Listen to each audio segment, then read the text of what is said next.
श्रीमदेवी भागवत षष्ठ स्कंद में अथो पंचदशोध्याय में भक्तगणों, आपको भगवती कृपा से निमि को मनुष्य के नेत्र पलकों में वायुस्थान मिलना तथा संसारी प्राणियों की त्रिगुणात्मकता का वर्णन यह कथा आपको सुनाऊंगा। आप इसको ध्यान पूर्वक सुने। और भक्तगणों, आप भक्तिमां भगवती चैनल को लाइक एंड सब्सक्राइब जरूर करें। कथा सुनिए। जन्मेजय बोले, आपने वशिष्ठ की शरीर प्राप्ति का वर्णन किया। निमि ने पुनः किस प्रकार देह प्राप्त की, यह मुझसे कहिए। व्यास जी बोले, हे राजन, वशिष्ठ ने जिस प्रकार पुनः शरीर प्राप्त किया उस प्रकार निमि को शाम के बाद पुनः देह नहीं मिली। जब वशिष्ठ जी ने शाम दिया तो राजा के द्वारा यज्ञ में वर्ण किए गए ब्राह्मण और ऋतुज विचार करने लगे। अहो, यज्ञ में दीक्षित ये धर्मनिष्ठ राजा सांप से दग्ध हो गए हैं और यज्ञ भी अपूर्ण ही रह गया है। ऐसे में हम सबको क्या करना चाहिए? अब हम क्या करें? यह तो विपरीत कार्य हो गया। भवितव्यता के अवश्य होने के कारण इसका निवारण करने में हम असमर्थ हैं। तब उन महात्मा राजा की देह को ऋतुजनों ने अनेक प्रकार के मंत्रों से सुरक्षित रखा। उनकी श्वास मंद गति से चल रही थी। मंत्र शक्ति से ही उनकी निर्विकार आत्मा को देह में प्रतिष्ठित करके ऋतुजनों ने उससे अनेक प्रकार के गंध माल्य आदि से सबूजित कर रखा था। यज्ञ के संपूर्ण होने पर वहां सभी देवगण आए। हे राजन, ऋतुजनों ने उन सब की स्तुति की, जिससे वे बहुत प्रसन्न हुए। मुनि के द्वारा राजा के विषय में समस्त बातों को जान लेने पर श्रोत्रों से संतुष्ट देवताओं ने दुखी मन वाले राजा से कहा, हे राजन, हे सुवर्त, हम प्रश्न हैं, वर मांगे। हे राज से, इस यज्ञ के कारण आपको श्रेष्ठ जन्म प्राप्त हो सकता है। देव शरीर, मनुष्य शरीर अथवा आपके मन में जो इच्छा हो उससे आप प्राप्त कर सकते हैं। जैसे कि आपके पुरोहित वशिष्ठ गर्भ युक्त होकर मृत्यु लोक में सुखपूर्वक रह रहे हैं। उनके ऐसा कहने पर निमि की आत्मा ने परम संतुष्ट होकर उनसे कहा, हे श्रेष्ठ देवगण, सर्वदा विनष्ट होने वाली इस देह में रहने की मेरी इच्छा नहीं है। संपूर्ण प्राणियों की दृष्टि में मेरा निवास हो, जिससे मैं वायु रूप होकर समस्त प्राणियों के नेत्रों में विचरण करूं। उनसे ऐसा कहे जाने पर देवताओं ने निमि की आत्मा से कहा, हे महाराज, आप कल्याण कारिणी तथा सबकी ईश्वरी भगवती की आराधना करें। आपके इस यज्ञ से प्रश्न होकर वे आपका अभिष्ट अवश्य पूर्ण करेगी। देवताओं के ऐसा कहने पर उन्होंने अनेक प्रकार के दिव्य स्रोतों द्वारा भक्तिपूर्वक गदगद वाणी से देवी की प्रार्थना की। तब प्रश्न होकर देवी ने उन्हें साक्षात दर्शन दिया।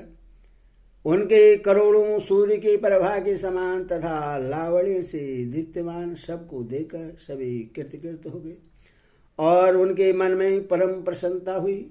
हे राजन, देवी के प्रश्न हो जाने पर राजा ने वर मांगा, मुझे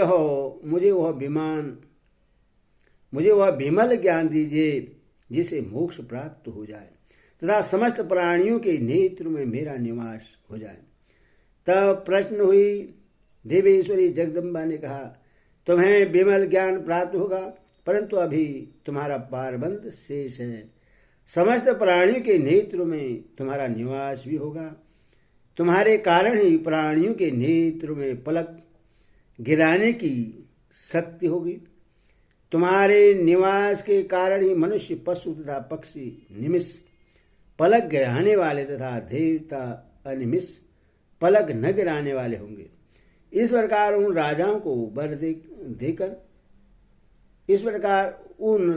वर देकर और सब मनुष्यों को बुलाकर वे श्री वरदायिनी भगवती वहीं अंतर ध्यान हो गई। देवी के अंतर ध्यान हो जाने पर वहां उपस्थित मुनिगण विधिवत विचार करके निमि के शरीर को ले आए और पुत्र प्राप्ति के लिए उस पर अरणि काष्ठ रखकर वे महात्मा मंत्र पढ़कर मंत्र होम के द्वारा निमि के देह का मंथन करने लगे। तब अरणि के मंथन से एक पुत्र उत्पन्न हुआ जो समस्त लक्षणों से संपन्न और साक्षात दूसरे निमि की भांति था।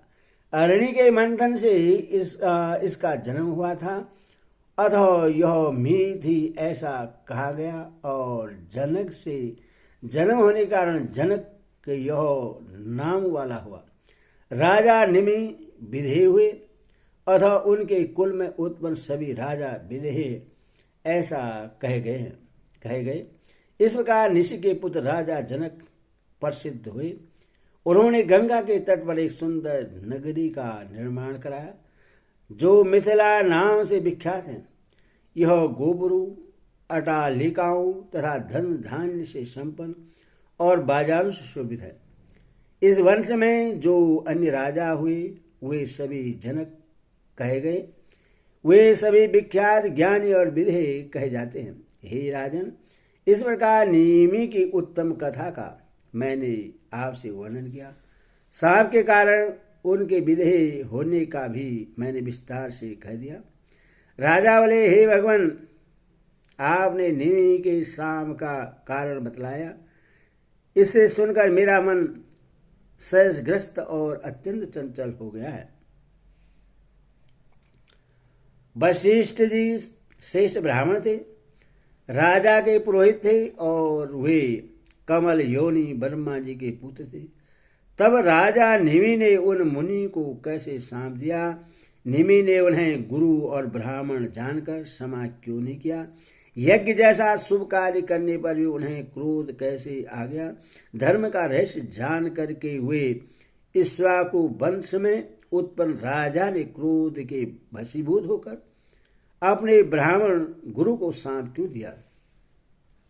व्यास जी बोले, हे राजन, अजेंद्रिय प्राणियों के लिए क्षमा अत्यंत दुर्लभ है। विशेष रूप से सामर्थ्यशाली व्यक्ति का क्षमाशील होना इस संसार में दुर्लभ है। मुनि को चाहिए कि वह सभी आसक्तियों का परित्याग करने वाला, तपस्वी, निंद्रा तथा भूख पर विजय प्राप्त करने वाला तथा योग अभ्यास में सम्यक रूप से निष्ठा रखने वाला हो। काम, क्रोध, लोभ और चौथा अहंकार, ये शत्रु शरीर में सदा विद्यमान रहते हैं, जो सर्वदा दुर्गे होते हैं।